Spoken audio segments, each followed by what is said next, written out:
And so we've come to War for the Planet of the Apes. This was once again directed by the excellent Matt Reeves, just like Dawn. And Andy Serkis is back in what many consider to be his signature role as Caesar, a very intelligent ape leading a gigantic group of very intelligent apes in their own right. And this gigantic ape colony is forced into a deadly conflict with an army of humans. The humans are led by a ruthless colonel played here by Woody Harrelson. Woody Harrelson's performance, by the way, is incredibly haunting and commanding. Every time you look into his demented eyes, it strikes so much fear into you. And War for the Planet of the Apes feels very Shakespearean because after the apes suffer unimaginable loss, Caesar starts wrestling with his darker instincts and begins his own mythic quest of revenge. And the journey inevitably brings him face to face with the Colonel, and these two are pitted against each other in an epic battle, both psychological and physical, that will determine the fate of both their species and the future of the planet. Now, usually when it comes to the end of the trilogy,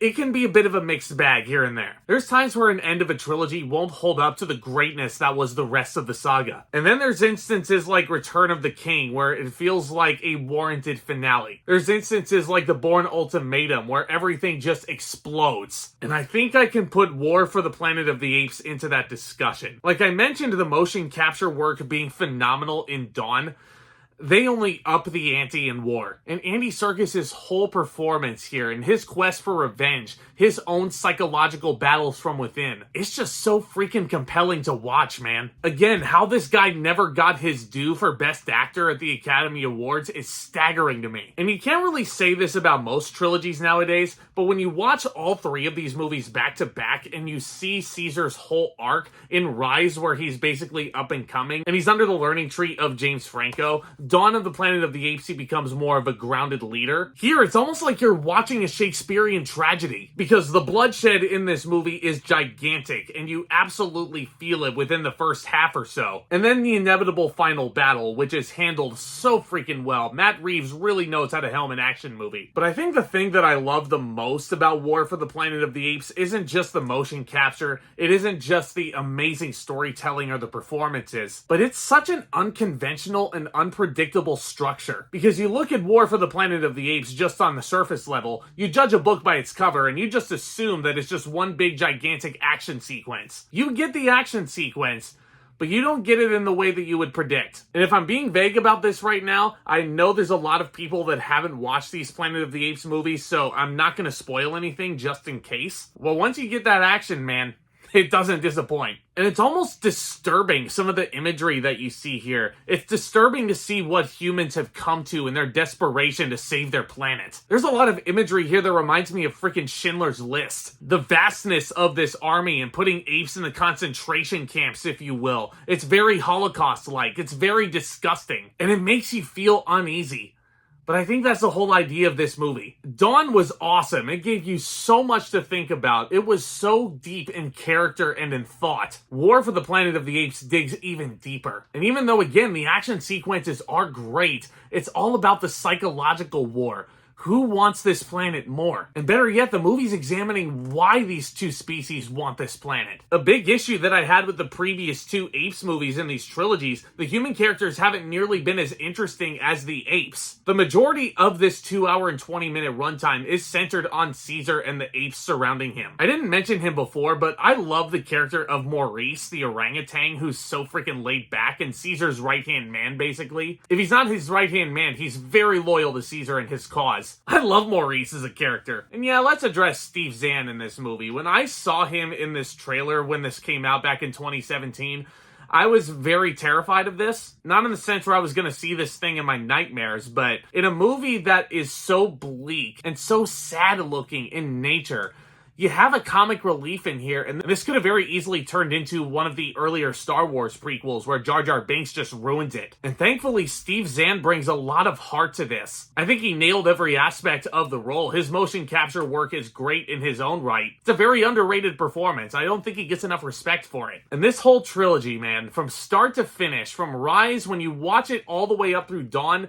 all the way up through war. It's a great overarching story because Caesar has risen up from practically nothing, from being raised in a lab. And it almost kind of sounds like it's a cautionary tale in a sense, because humans were testing out these apes in Rise. They rebel in Dawn, and then the humans have to fight the apes for it in war. But the apes are the heroes here, because the humans are so damn desperate to get their planet back that they resort to the most evil measures. God, these movies are so underrated. This shit is deep. But I honestly can't really find a whole lot that's wrong with War for the Planet of the Apes. Again, Andy Serkis' performance in here. Like, how is this guy not awarded for his hard work in this motion capture? I said it in my review for Dawn. Like, you can argue that his legacy may be Gollum all you want, but if you wanted to say that his legacy will be Caesar forever, it's a hard point to argue against. And again, Matt Reeves really knows how to make an epic science fiction adventure. And you want to talk about epic?